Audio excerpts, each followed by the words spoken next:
Bien, vamos a contemplar un momento en esta mañana algo en lo que el Papa Francisco quiso centrarse cuando nos habló de que quería promover este jubileo de la misericordia.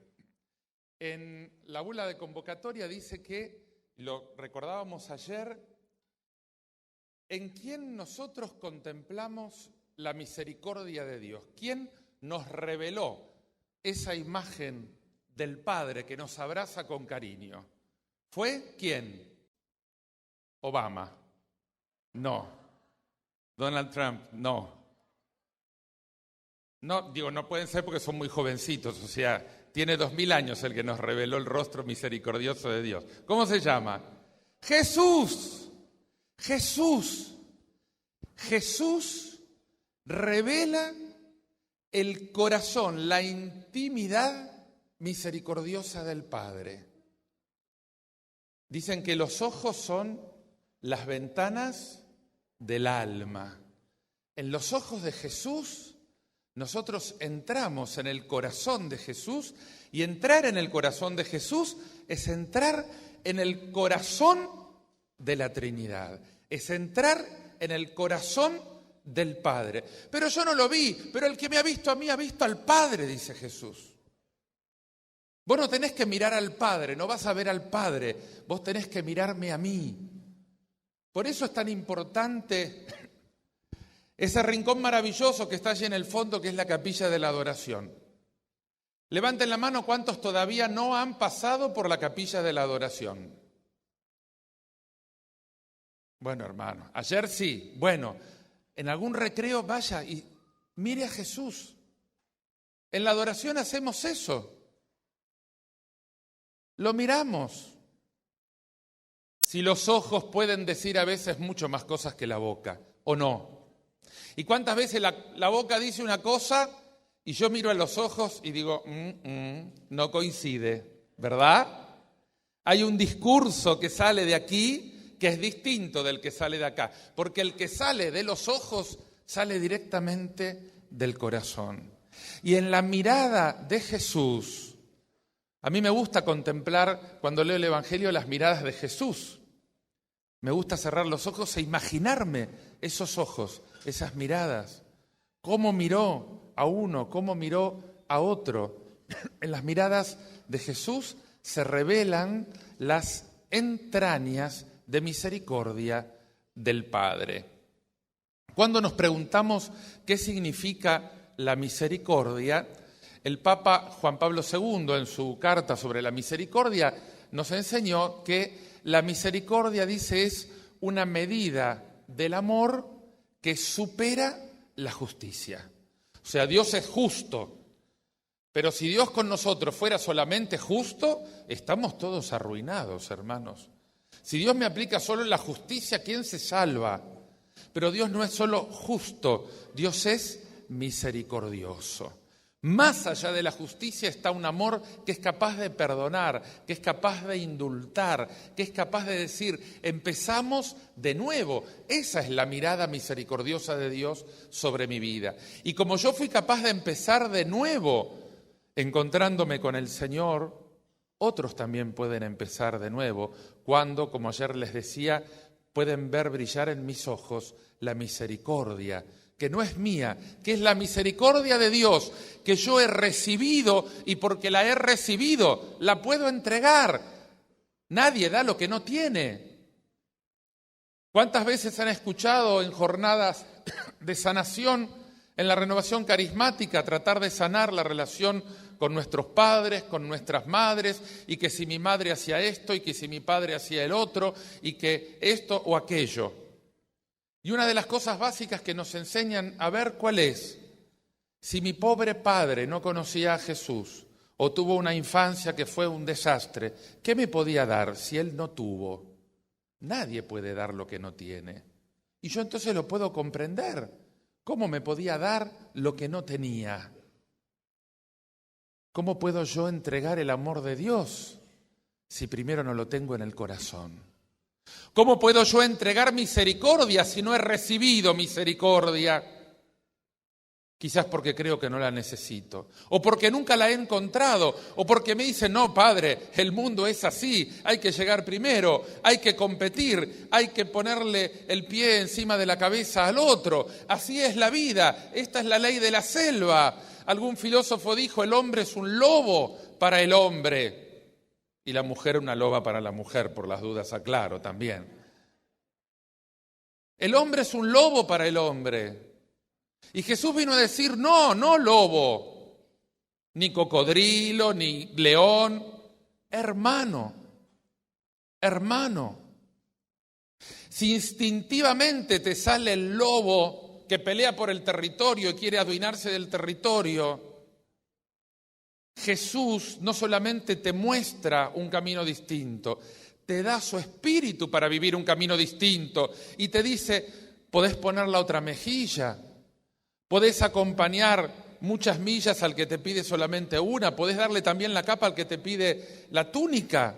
¿Y cómo hago esto? ¿Solo por un mandato? No, por un mandato no sirve porque yo no puedo, yo no tengo los medios, yo no tengo en mi vida el amor suficiente como para poder vivir como Jesús. Por eso Jesús te dice, vos no podés. Cuando el Señor le decía esto a los discípulos, ¿qué dijeron?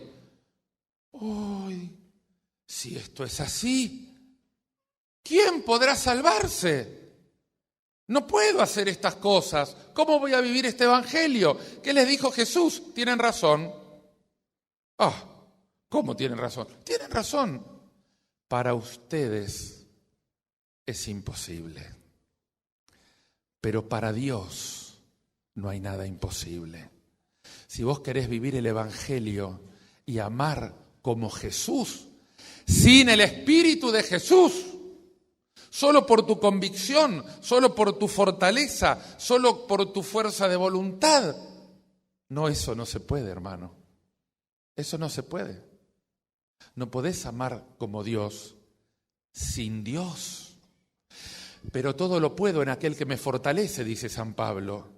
Si el Espíritu del Señor está en mí, no soy yo el que ama, no soy yo el que perdona, no soy yo el que pone la otra mejilla, es el Señor en mí que perdona, ama, pone la otra mejilla, porque Jesús me revela la misericordia del Padre, pero me da también su Espíritu para que yo pueda entregarla, y esta es la clave. Yo no vengo a este congreso carismático solamente para recibir, vengo para dejarme transformar, porque cuando el Señor me transforma, yo soy mejor, el mundo es mejor y puedo ser rostro misericordioso de Jesús para los otros. Esa es la clave. Primero me dejo transformar con Dios, porque cuando el Señor me transforma, el mundo ya está siendo transformado. Nos dice el Papa Francisco, nos decía, ayer leíamos, en Jesús de Nazaret con su palabra, con sus gestos, toda su persona revela la misericordia de Dios. En él no hay nada falto de compasión. Su persona no es otra cosa sino amor, un amor que se dona, que se ofrece gratuitamente. Y los signos que realiza, sobre todo con los pecadores, hacia las personas pobres, excluidas, enfermas, sufrientes, llevan consigo el distintivo de la misericordia. Y hay un modo concreto como hemos estipulado que más o menos se manifiesta la misericordia. El Papa habla de que tenemos que redescubrir las obras de misericordia. Obras de misericordia que podríamos llamarle corporales y espirituales.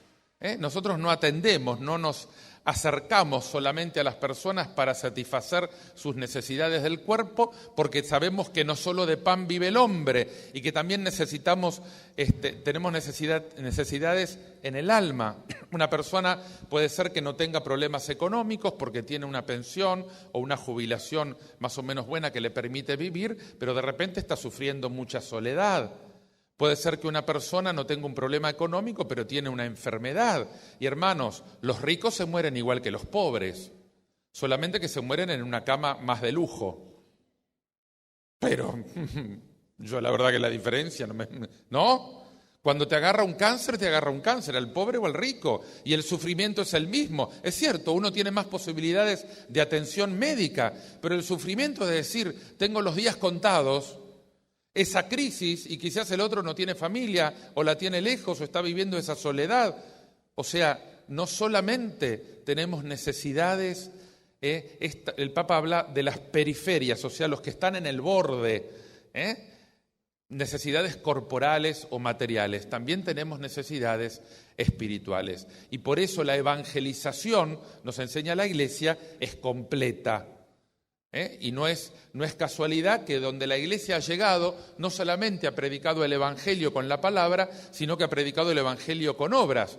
Yo no sé aquí en Estados Unidos, no me meto, pero algo conozco, pero en Argentina las primeras escuelas, las primeras high school, escuelas secundarias y muchas veces hasta hospitales que han nacido en los pueblos, los ha hecho la parroquia. Siempre llegó antes que el gobierno. ¿Por qué? Porque primero llegaba la gente, después llegaba la organización. Llegaba la gente con su virgencita, con su capilla y decía, ¿y dónde van a educar a nuestros hijos? Ahí nomás hacían una escuelita parroquial y después fue seguramente la primera escuela secundaria que se fundó y muchas veces hasta la misma salud era la parroquia la que la promovía. O sea que la Iglesia no se ocupaba solamente de las almas, porque las almas vienen envasadas en un cuerpo. Cuando se abre el envase y el alma se separa ya no tiene problema, se va al cielo, no hay que darle de comer. Pero mientras el alma está envasada en un cuerpo hay que atenderla. Hay necesidades espirituales y hay necesidades materiales. Y entonces tenemos estas obras de misericordia. Dice el Papa, necesitamos redescubrir las obras de misericordia corporales. ¿Cuáles son?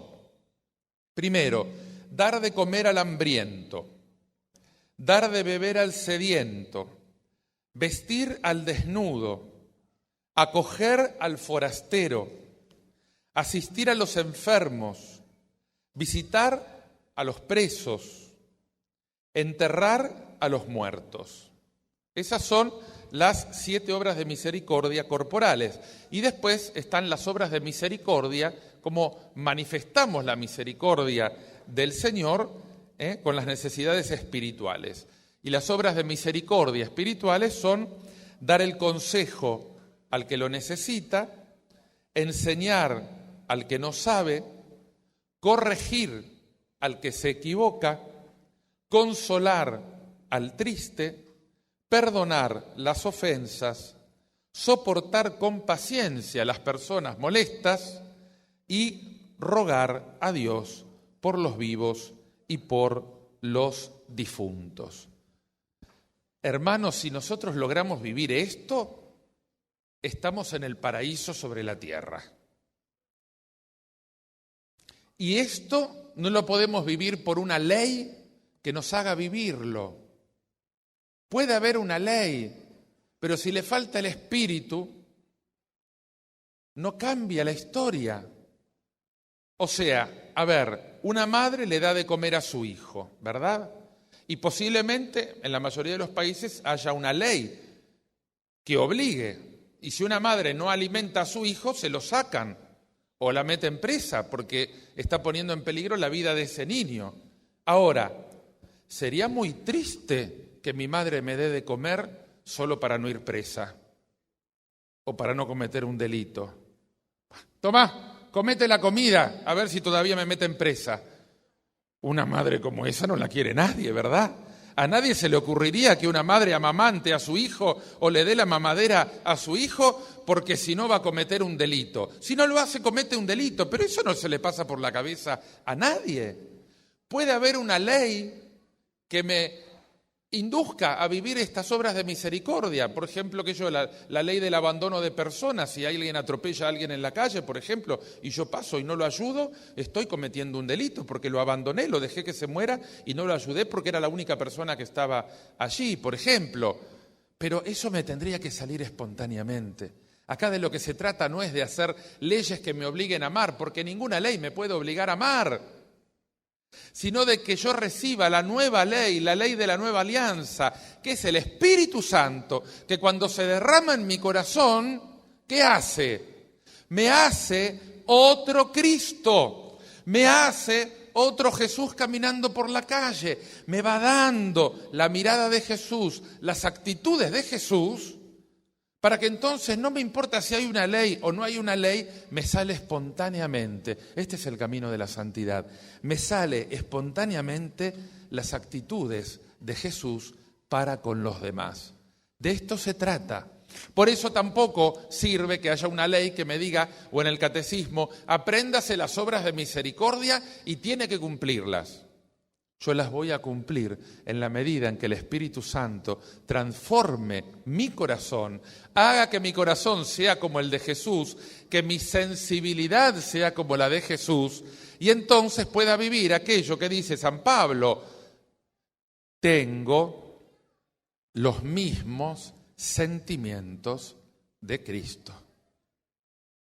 Mis pensamientos son los del Señor, mis sentimientos son los de Cristo. Y si mis pensamientos son los del Señor y mis sentimientos son los de Cristo, mis actitudes, los hechos que brotan de mi vida van a ser parecidos a los de Jesús.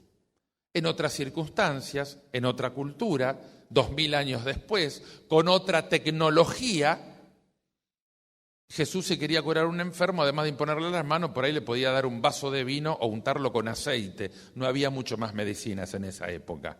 Hoy a nadie se le ocurre curar a un enfermo con un vaso de vino o un frasco de aceite.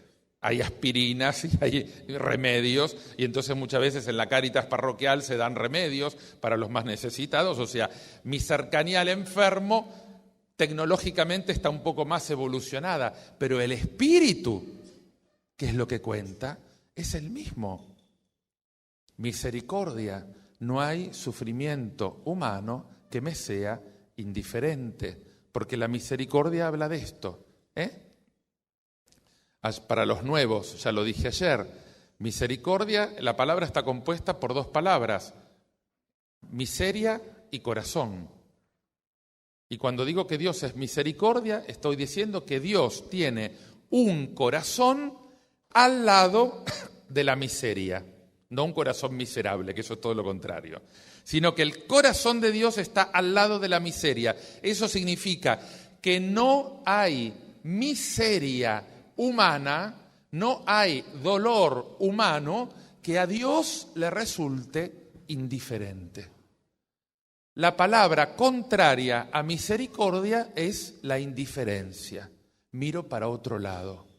Es la queja del Papa frente al drama de los refugiados. Dice, la Europa opulenta mira para otro lado. En lugar de buscar ayuda y parar las guerras, porque las fábricas de armas que usa ISIS no están en los países árabes.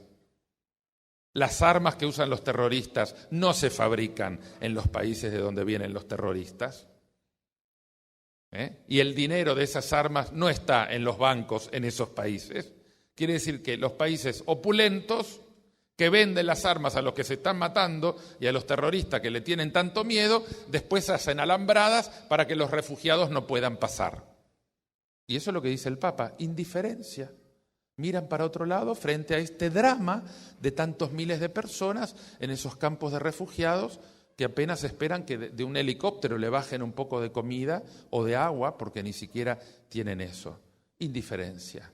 Dios es misericordia. Por eso el Papa fue, por ejemplo, a Lampedusa, esa isla donde desembarcan tantos prófugos de África que se ahogan en el mar. Fue a la isla de Lesbos el otro día, que hay en Grecia tantos campos de refugiados. ¿Y qué hizo? Bueno, hizo lo que puede hacer un Papa. El Papa no puede hacer tantas cosas. Tiene iglesias, no sirven para mucho a la hora de enfrentar ciertos dramas de la humanidad. Pero ¿qué hizo el Papa? Estuvo junto con el patriarca ortodoxo y el griego, dijeron, estuvimos al lado de los refugiados, les dimos la mano, oramos por ellos, les dijimos que estamos cerca, les llevamos nuestra ayuda, y se trajo 12 personas a Italia. Se las cargó en el avión y a 12 les consiguió alojamiento, les consiguió un lugar y trajo 12. Obviamente no se podía traer 20.000, no lo podía hacer, pero dio un signo. Dice, yo puedo encargarme de 12, Tú encárgate de otro, tú de otro, este país abra un cupo para refugiados. Yo no puedo hacer todo, pero cuando el Papa da un signo, nos da un signo para que nosotros veamos y nos preguntemos, bueno, ¿y yo a cuántos puedo atender? Una vez un periodista en la India le dijo a la Madre Teresa, Madre Teresa, en la India hay 6 millones de leprosos y usted apenas atiende 2.000 en sus hospitales. 2.000. ¿Qué es atender 2.000 leprosos frente a este océano que son 6 millones de leprosos? ¿Para qué sirve esto tan pequeño que usted hace? ¿Saben qué contestó la Madre Teresa? Hay 2.000 menos. Yo no puedo atender 6 millones, pero atiendo 2.000. Hay 2.000 menos. Bueno, gracias. El Papa no podía traerse a todos los refugiados, pero dio un signo. Primero, estuvo cerca, misericordia, mi corazón al lado de la miseria. Te duele la lejanía, te mataron a tu madre, te mataron a tus hijos o a tu esposo, perdiste todo, estás aquí, yo estoy contigo, no estás solo. Y además, no solo te traigo mi cercanía y mi amor, voy a hacer lo que pueda, porque lo que no pueda no lo puede hacer nadie, pero voy a hacer lo que pueda. Cargó 12 en el avión y se lo llevó a Italia y le puso el foco de la prensa internacional a un drama humanitario del que normalmente la prensa no habla, o porque no le interesa o porque es indiferente, no tiene el corazón de Dios, mira para otro lado. Vamos ahora a ver algunos términos para poder entender un poquito mejor este lenguaje, la misericordia. Porque normalmente nosotros sentimos que la misericordia habla de, ay, qué bonito, como cuando a un perrito le duele la barriga, entonces digo, ay, pobre, y pensamos que eso puede ser la misericordia. La misericordia en la Biblia es algo mucho más profundo. Y vamos a ver entonces 2 acepciones que tiene la misericordia en la Biblia, que es mucho más profunda que lo que le llamamos misericordia en el lenguaje corriente. En primer lugar, hay un término hebreo que es rahamim y que denota la misericordia como ese apego instintivo que tiene un ser a otro. Y por ejemplo, acá se refiere a las entrañas, nosotros decimos el corazón, las entrañas de una madre por su hijo. La relación que tiene una madre por su hijo, que si le duele algo, le duele a ella o a un padre, eso es la misericordia que tiene Dios. Dice el profeta Jeremías, hablando del pueblo de Israel, dice, Efraín es tan querido para mí, es un niño mimado. Has dado tanto que hablar, te lo tengo que recordar todavía. En efecto, se conmovieron mis entrañas por él. Ternura hacia él nunca me faltará. Dice, este pueblo no es un pueblo, es el hijo de mis entrañas. Tengo un amor entrañable. En el Salmo 103 se dice que Dios tiene la ternura de un padre para sus hijos. Y de este modo es tierno Yahvé, es tierno como un padre. O también dice que tiene la ternura de un hermano, Génesis 43:30. Cariño y ternura. Y este cariño, esta ternura que tiene Dios, se traduce en actos, no es solamente un sentimiento. Y entonces, por ejemplo, en medio de una situación trágica, Dios tiene compasión. Por ejemplo, dice el Salmo 106, se acordó en favor de ellos de su alianza, se enterneció según su inmenso amor. Y otras veces habla de perdón de los pecados o de las ofensas, por ejemplo, en Daniel 9, al Señor Dios nuestro la piedad y el perdón, porque nos hemos rebelado contra Él. Entonces, primera connotación de la misericordia. Dios tiene un amor que no es solo, sí, te quiero mucho. No, es entrañable.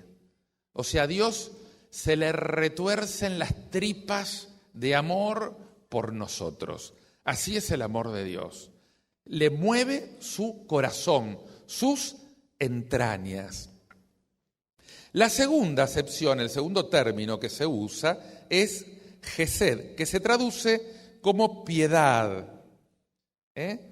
La piedad es una relación entre dos personas que implica fidelidad.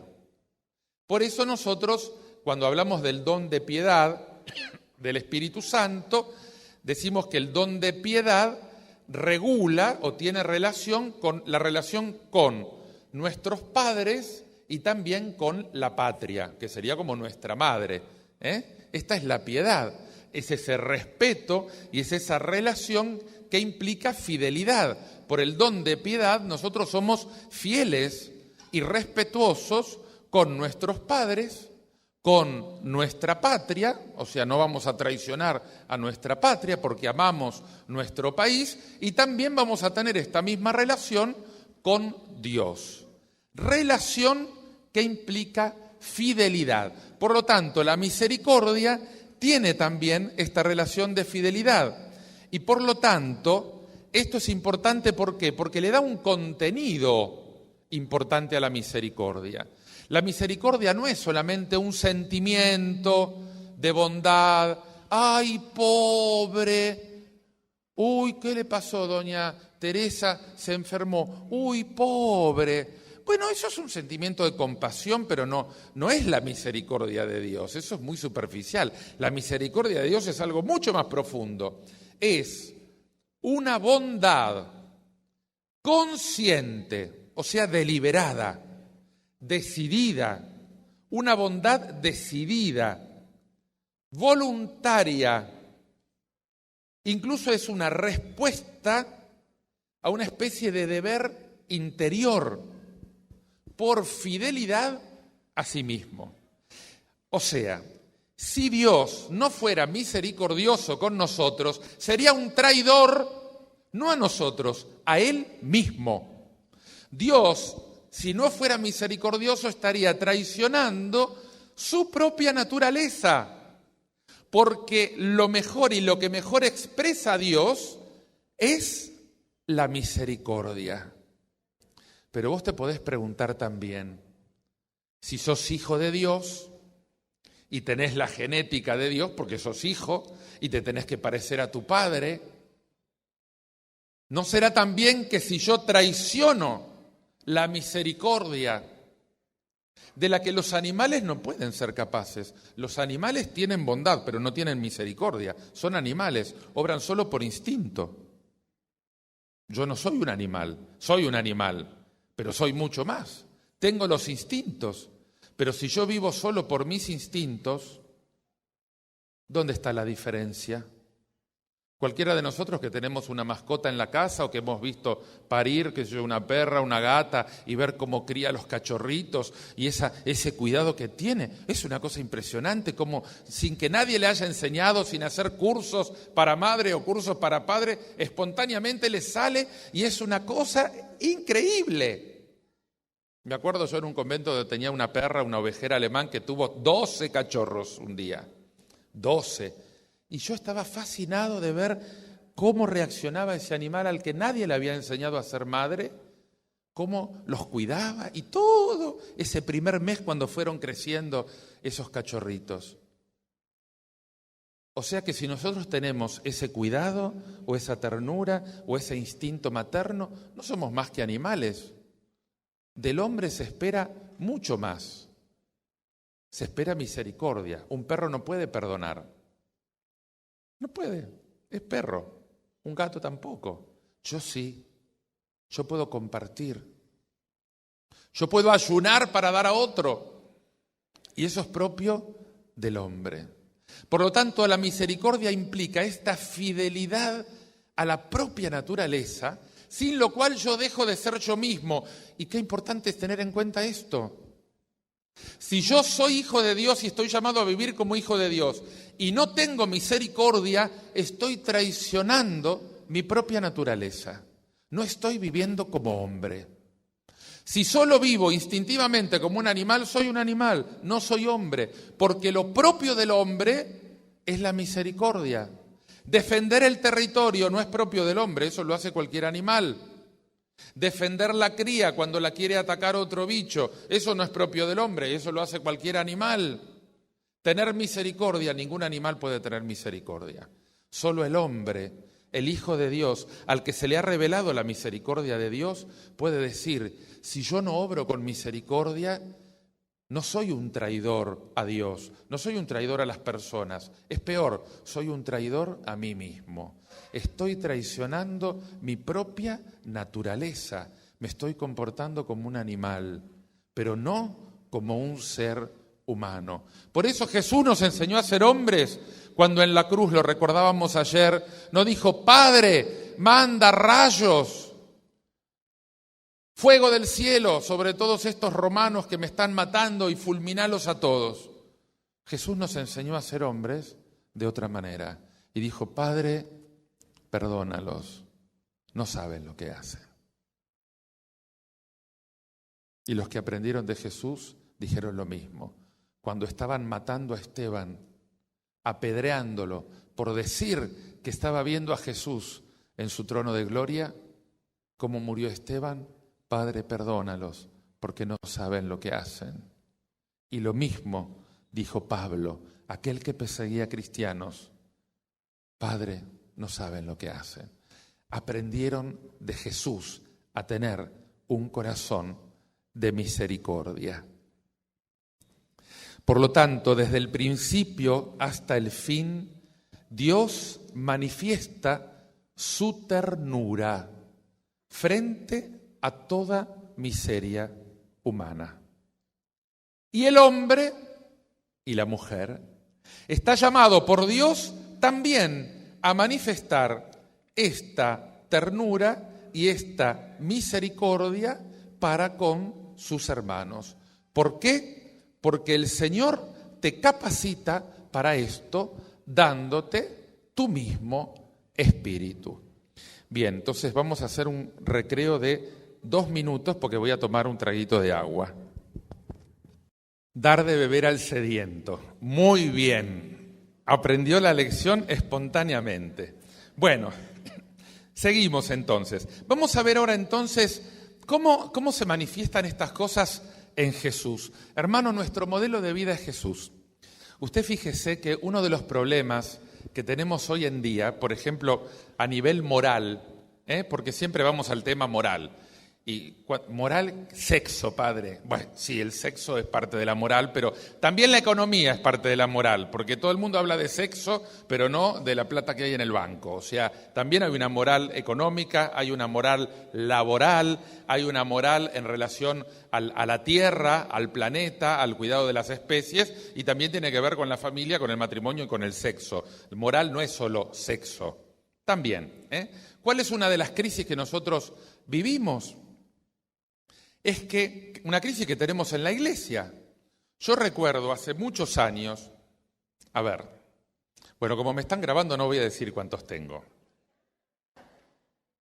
Tengo 57. Me ordené a los 27, así que tengo casi 30 años. Sí, los cumplí justamente el día antes de venir para acá. Y yo recuerdo de mis primeras confesiones, yo estaba viviendo en Europa, así que imagínense, hace 30 años de esto, las cosas todavía han cambiado más, pero hace 30 años viene una señora a confesarse, yo estaba en un santuario en el norte de Italia, entonces en general muchas veces vieron que hay gente que viene a confesarse, pero habla de los demás en vez de uno mismo. Y entonces me dice, padre, dice, no sabe lo que me está pasando. Digo, bueno, era cerca de la Navidad, estaba confesando para Navidad, y me dice, mi hijo se fue de vacaciones con la novia, padre. Yo digo, bueno, a ver cómo sigue esto. Digo, bueno, y bueno, se fue de vacaciones con la novia. Bueno, padre, usted me entiende. Bueno, más o menos creo que algo entiendo. Digo, ¿y cuántos años tiene su hijo? 25, padre. Bueno, le digo, a los 25 ya decide por sí mismo. Claro, ella me decía, padre, duermen juntos, pero no se animaba a decir la palabra. No se fueron solo de paseo de la mano. O sea, padre, ¿me entiende, padre? Digo, sí, la entiendo. Lo que usted no entiende es que usted no puede vivir la vida por su hijo. Porque nadie puede vivir la vida por otro. No solo porque las cosas han cambiado, sino porque hay cosas que no se hacen por mandato, sino por convicción. ¿Y la realidad cuál es? Porque de acá podemos seguir hablando días. La realidad es que yo no puedo vivir una moral del Evangelio sin Jesús. Para una persona, por ejemplo, hablando del tema de sexo, si no conoce a Jesús, si no tiene una motivación religiosa, ¿por qué va a vivir en castidad? ¿Cuál es el motivo? Si los animales no viven en castidad. ¿Por qué una persona, si no conoce a Jesús, va a ser justo en sus relaciones laborales, pudiendo evadir la ley? Supongamos acá en Estados Unidos te controlan mucho, entonces hay menos injusticia. En otros países la ley funciona peor. Entonces, si yo puedo evadir, en Argentina decimos, tengo en negro, los empleados en negro, o sea que no pagan la jubilación, no hacen aportes para tener una pensión, y si los despido no tengo que cumplir con ninguna ley. A ver, si yo no conozco a Jesús, ¿qué concepto de justicia tengo? Si lo puedo hacer, lo hago. Y bueno, pobres que se arreglen, son pobres. En la ciudad donde yo vivo hay muchos habitantes. La parroquia nuestra tiene cerca de 200.000 habitantes. La mitad vive en pobreza, porque hay muchos inmigrantes. Hay asentamientos, acá no sé cómo llaman, villas miserias o donde vienen los inmigrantes y hacen las casas como pueden, ¿no es cierto? Bueno, hay más de 50.000 paraguayos, tenemos mucha migración paraguaya. Y en un momento había elecciones. Y entonces, claro, en el barrio nuestro ganó el contrario al que tenía antes el gobierno en la intendencia, en el municipio. Y, por ejemplo, no había calles asfaltadas, en muchos barrios no había luz eléctrica, agua potable, o sea, no había muchos, no entraba el ómnibus, el bus, no entraba, la gente no tenía cómo viajar, tenía que caminar mucho para poder llegar a la autopista. Y era famosa una frase de la esposa del anterior intendente, que decía, bueno, si los pobres no pagan impuestos, ¿por qué le vamos a dar servicios? Terrible, ¿no?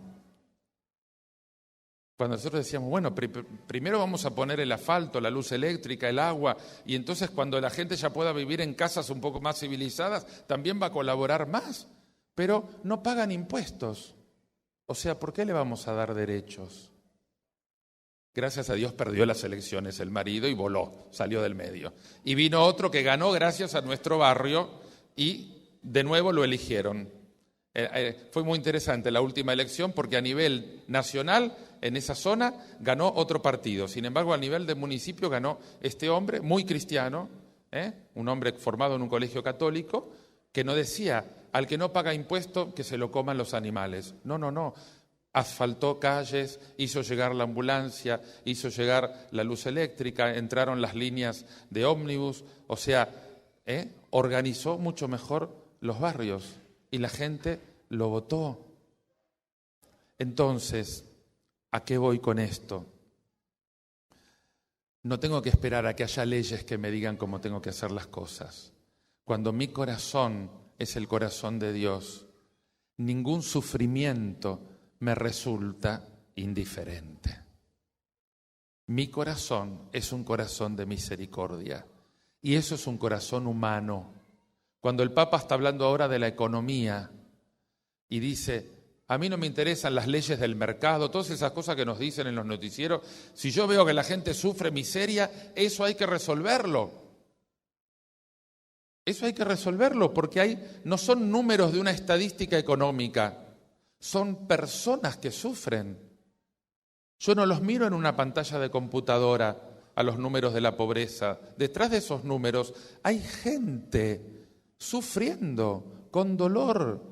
Y yo quiero estar al lado. Por eso para el Papa los refugiados no fueron una estadística. Se tomó el avión y se fue al campamento de los refugiados y dijo: vine para estar con ustedes, vine para orar con ustedes, vine para ayudar en lo que pueda.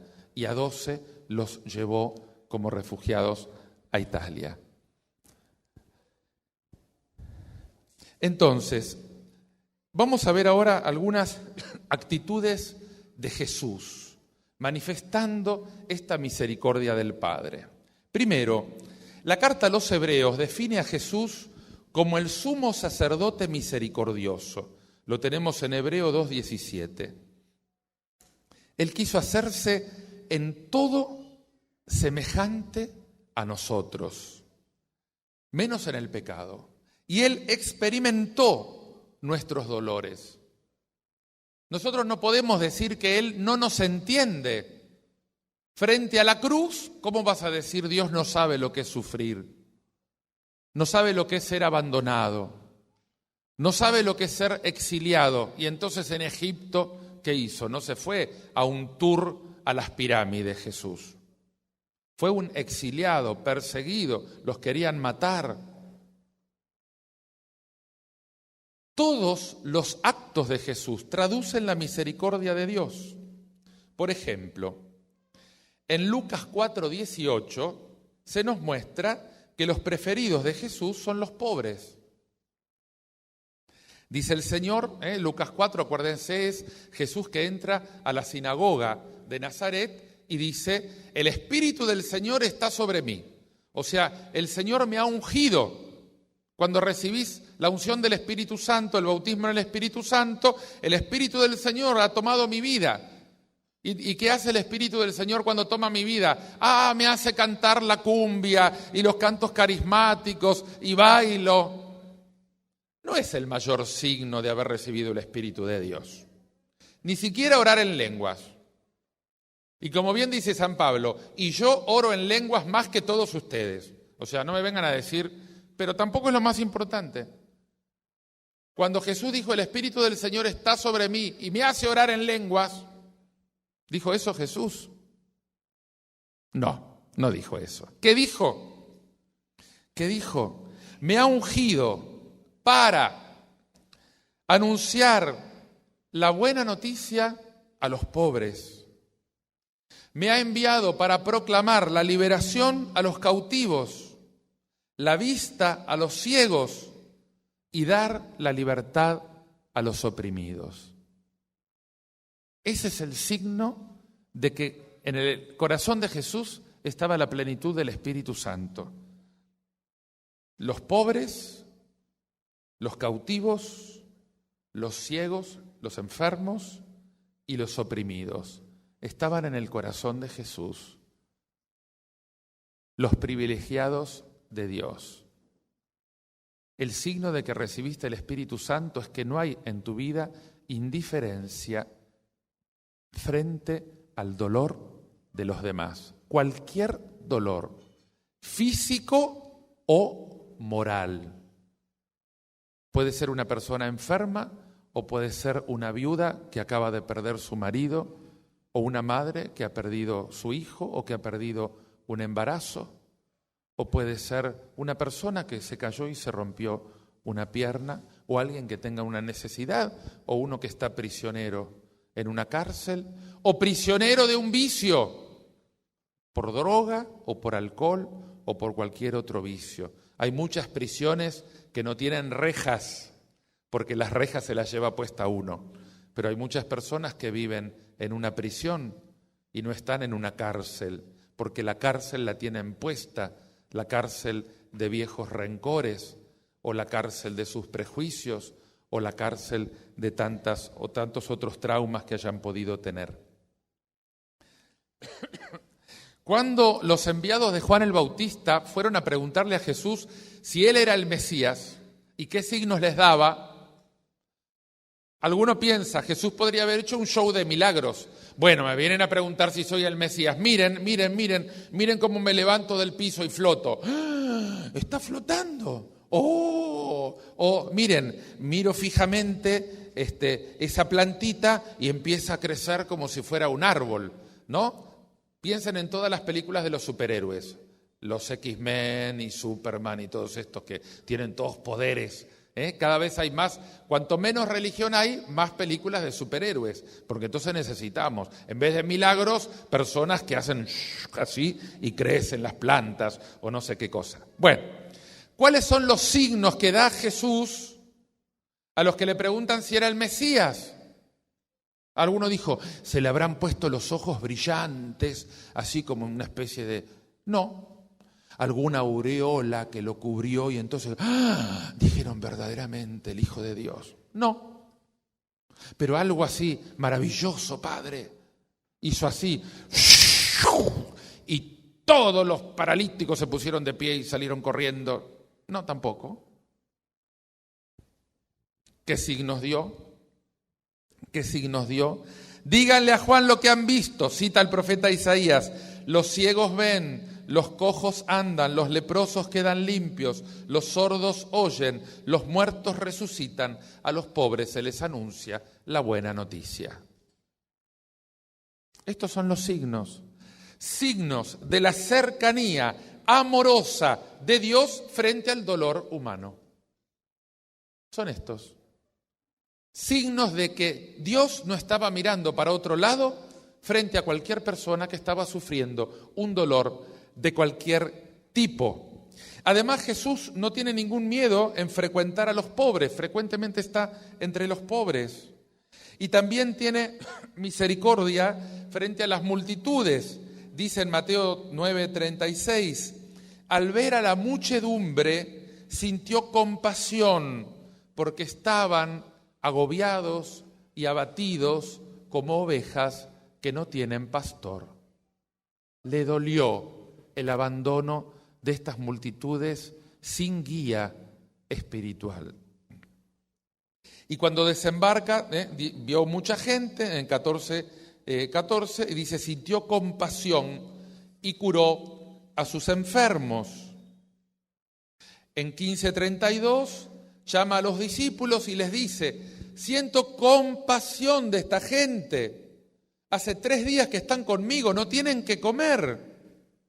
No quiero despedirlos en ayunas. Porque los discípulos que le decían, Señor, mándalos a su casa. ¿Y qué les dijo Jesús? No, denles ustedes de comer. Señor, toda esta multitud no tiene para comer. Vamos a rezar a los ángeles para que traigan tacos mexicanos y para que traigan un asado argentino y para que llueva la abundancia y todos coman. Parece que no es el método de Jesús. ¿Qué dijo? Denles ustedes de comer.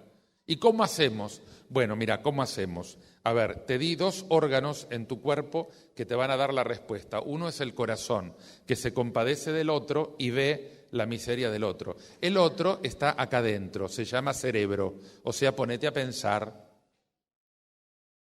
Es muy sencillo. ¿Cómo resolvemos esto? Pónganse a pensar. Si hay que cambiar una ley, si hay que ponerse a cultivar algo, si hay que compartir lo que hay en la heladera, si hay que cada uno poner un poco de plata para ir a comprar al supermercado. O sea, ¿cómo lo resolvemos? Pónganse a pensar. Con un corazón misericordioso. Porque si yo pienso sin un corazón misericordioso, digo, bueno, que Dios te ayude, voy a rezar por vos. Y que se las arregle. Pero si esta persona tiene hambre, no puede esperar a que en el Congreso se vote una ley. Se me muere. No puede esperar discusiones de 1 año o 2 años de una ley en el Congreso que cambie una situación. Tengo que salir yo al encuentro porque ahí está. Con un corazón como el de Dios y una mente despierta que Dios me la dio para que la use, voy a encontrar las soluciones. Porque el Señor me ilumina. Denles ustedes de comer, le dijo a los discípulos. Él multiplicó los panes, pero los distribuyó a través de los discípulos. Hoy también el Señor multiplica los panes. Basta pensar ¿Cuánta ayuda ha traído la tecnología, por ejemplo, moderna, para cultivar en terrenos que antes no servían para nada? Por ejemplo, en Argentina hay una zona, en el sur argentino, muy desértica, que ahora hay hermosos viñedos porque usan una tecnología como en Israel, por goteo, que ponen unas mangueras y gotitas de agua, entonces la poca agua que hay la utilizan, fantástico, y hay una producción de vinos espectacular, donde antes había un desierto. O sea, la tecnología moderna nos permitió multiplicar los panes. El tema después es que eso no solo se multiplique, sino que se reparta. Entonces, el Señor bendice multiplicando, a nosotros nos toca repartir. Porque puede ser que el Señor multiplique, imagínense que el Señor diga, bueno, a ver, ¿cuántas paneras? Tengo 5 panes. Para 50.000 personas vamos a hacer, qué sé yo, 500.000 de kilos de pan. Y los discípulos dicen, bueno, los guardamos todos en una caja fuerte para cuando haya necesidad. No, la necesidad está ahí adelante. Yo multipliqué para que lo repartan, no para que lo acumulen. A nosotros nos toca hacer. ¿Y qué dice la iglesia de la pobreza, qué sé yo? Esto. Si tenés un corazón como el de Dios, misericordioso, y el Señor multiplica porque te da capacidad, a vos te toca, con ese corazón misericordioso, crear las estrategias necesarias para que eso pueda llegar a todos y para que se pueda repartir. El Señor nos dio los medios y el Señor sigue multiplicando los medios para que podamos hacer el mundo mejor. Esa es la misericordia. Por ejemplo, muchas veces el evangelista San Lucas insiste en darle a esta misericordia una fisonomía muy personal, o sea, el encuentro, no algo impersonal, sino un encuentro cara a cara, que es lo que habla el Papa, tocar las llagas de los demás, o sea, no mandarle por correo la ayuda, dársela, porque el pobre, por ejemplo, o el enfermo no necesita solo el remedio. Es lindo que te dice, mira, te traje esto. Es un encuentro, no solamente una ayuda impersonal. Jesús se encuentra con las personas que sufren. Por ejemplo, el hijo único de una viuda, lo tienen en Lucas 7:13. Dice que al verla, iba ahí en el ¿cómo se llama? En el cortejo fúnebre, la viuda llorando por su hijo, y dice que Jesús tuvo compasión de esa mujer. Le dolió ese llanto y se acercó y le dijo, no llores. Y después se acercó al féretro y le dio la orden al muerto, joven, levántate. Y se lo entregó a su madre. Lo podría haber curado a distancia, pero quiso tener el encuentro, quiso estar cerca. A un padre desconsolado, 8:42, dice, porque tenía una sola hija de unos 12 años que se estaba muriendo. Y entonces ahí donde está la mujer también, la mujer que padecía hemorragias, y que apenas le tocó el manto, se curó. Y a ese padre el Señor también le resucita a la hija. Se conmueve del dolor de este padre.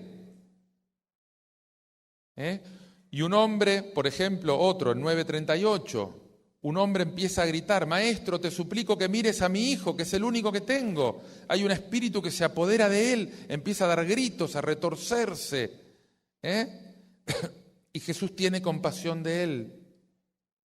Y él muestra una benevolencia especial, por ejemplo, para las mujeres, para los extranjeros, que no eran considerados en esa época.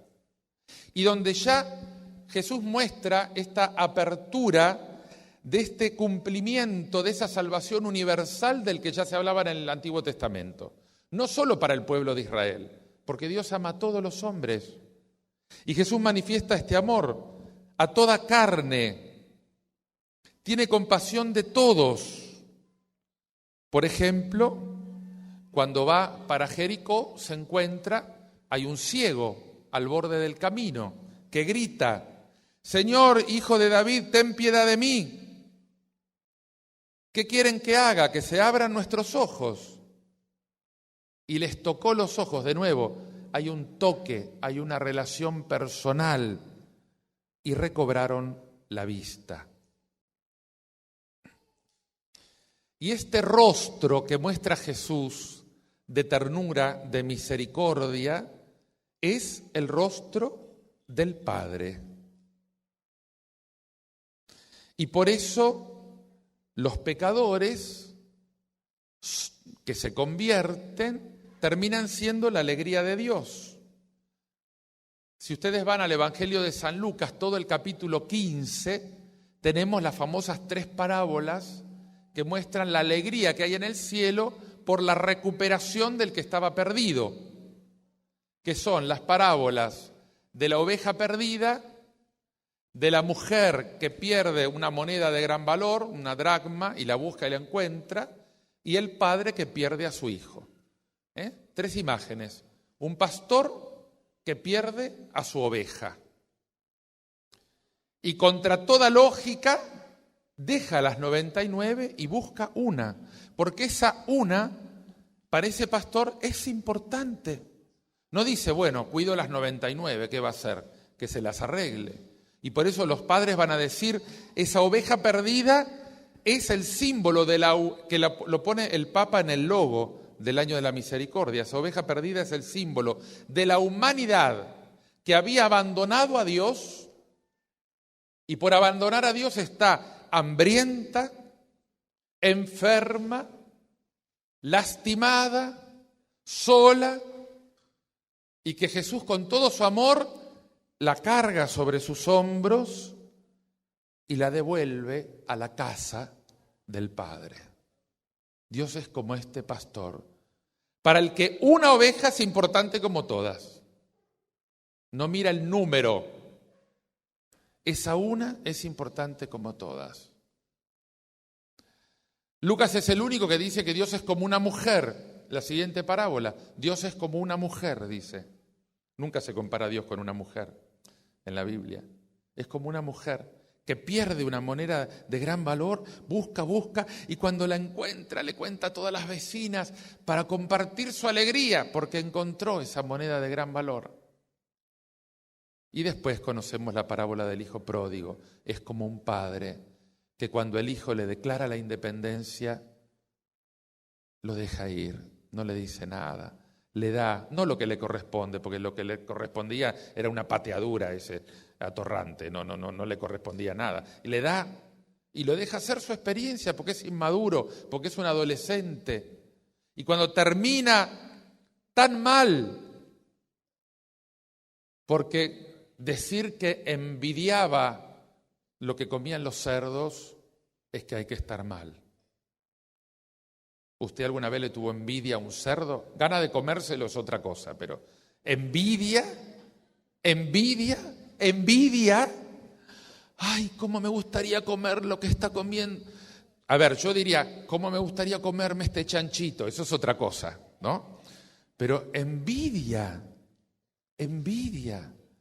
No hay otra imagen en toda la Biblia que muestre hasta dónde puede terminar tan mal una persona que esté envidiando, decía, comer esas algarrobas que comían los cerdos, pero nadie se las daba. Y ahí en esa miseria, en ese colmo de miseria, ese hijo reconoce su dignidad. Porque cuando llegas al colmo de la miseria, ¿qué te dice el demonio? Pégate un tiro, no hay salida. Mirá cómo estás, mirá cómo terminaste. ¿Vas a seguir sufriendo así toda tu vida? Terminá con esta vida. Pégate un tiro, no hay salida. Eso te dice el demonio. Pero cuando estás en la miseria y el Espíritu Santo te dice, mirá dónde estás. Sí, es verdad, levántate. El demonio te dice, pégate un tiro. El Espíritu Santo te dice, vamos, ánimo. Volvé a casa. No me van a recibir. Volvé a casa. Hay un Padre que te ama, que vos no sabías reconocer. Ponete de pie, ¿podés? No puedo, ya estoy mal, no puedo. ¿Podés? Levántate, volvé a casa. Y sabemos cómo terminó esa parábola. Y nos dice Jesús, así es Dios. Así es el rostro misericordioso de Dios, dispuesto a recibirte. Es esa misericordia que Él le otorgó con este corazón del Padre al mismo Pablo, que él dice, yo soy como un aborto, o sea, yo que perseguía a los cristianos, pero el Señor tuvo misericordia conmigo. Él le dice a Timoteo, yo encontré en el Señor misericordia. Y por eso Pablo pudo aprender a perdonar. Y además el Señor promete también esta misericordia a todos los creyentes. En Mateo 5:7 dice, bienaventurados los misericordiosos, porque alcanzarán misericordia. Hermanos, que el Señor nos permita. Esta tarde vamos a orar por una nueva efusión del Espíritu. Recibir este Espíritu de Jesús. Porque solo con el Espíritu de Jesús vamos a poder tener la mirada misericordiosa de Jesús para con nuestros hermanos. Nuestras manos van a ser las manos de Jesús para ayudar al que está caído, para consolar al que está desconsolado. Un mundo necesitado de misericordia necesita cristianos llenos del Espíritu Santo, para que con ese Espíritu Santo puedan mirar con los ojos de Jesús, caminar con los pies de Jesús, ofrecer las manos de Jesús. Amén. Vamos ahora a cantar al Señor.